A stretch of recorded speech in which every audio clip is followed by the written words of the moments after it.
అస్తిత్వం కోల్పోతున్న సమయంలో భారతదేశానికి ముఖ్యంగా హిందూ సోదరులకు ఒక ఆపద్బాంధవ పాత్ర వహిస్తూ మనకు ఒక పెద్ద దిగ్వమైనటువంటి వ్యక్తి ఎవరంటే ఛత్రపతి శివాజీ గారు.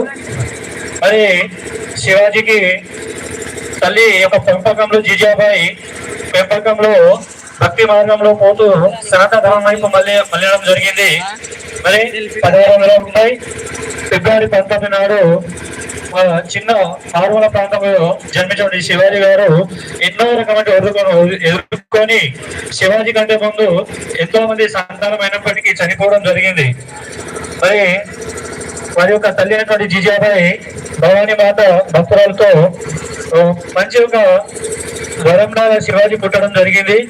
మరి శివాజీ గురించి మనం అంతా తెలుసు, చాలా విషయాలు మాట్లాడుకోవచ్చు. అది చెప్తే ఎంత చెప్పినా తప్పే. ముఖ్యంగా ఔరంగజేబ్ సుల్తానులు మొఘలులను ఎదిరించినటువంటి మన యొక్క గురువులు దేవాలయాలను పూర్తి చేసిన సందర్భంలో చాలా చిన్న వయసులో 14 సంవత్సరాల వయసులోనే ఒక యువ కేంద్రంగా ఎగిరి ఎన్నో రకమైన విజయాన్ని అందించి ఈరోజు ఒక మరాఠా సామ్రాజ్యాన్ని స్థాపించారు. మరి ఇలాంటి ఒక మహనీయుని స్మరించుకోవడం, గుర్తు చేసుకోవడం, వేడుకలు జరుపుకోవడం మనకు ఒక ఆనవాయితీ కాబట్టి అందరు ఈరోజు ఒక మంచి పండుగ జరుపుకుంటాం.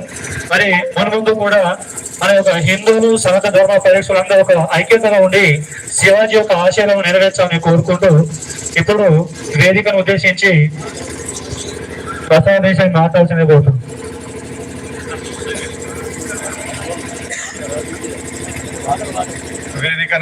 వేదికను అలంకరించిన పెద్దలకు, మాజీ ఎమ్మెల్యే గంగారాం సార్, మాజీ ఎంపీపీ ప్రతాప్ రెడ్డి గారికి, ఉప సర్పంచ్ నాగరాజు మరియు బజరంగ దళ అధ్యక్షుడు మరియు ఎల్లారెడ్డి నుంచి వచ్చిన ఆర్ఎస్ఎస్ సభ్యులు మరియు నాతోటి గ్రామ ప్రజలందరికీ నా యొక్క నమస్కారాలు.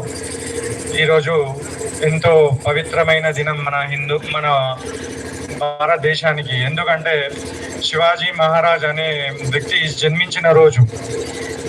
ఆయన ఎందుకో పవిత్రమైన రోజు అని అంటున్నామంటే మన మీద, భారతదేశం మీద దండయాత్రలు మొఘలులు కానీ, ఔరంగజేబు కానీ, లేకపోతే ఇతర వ్యక్తులు, విదేశీ మతస్థులు ఎంతమంది ఉన్నారో దండయాత్ర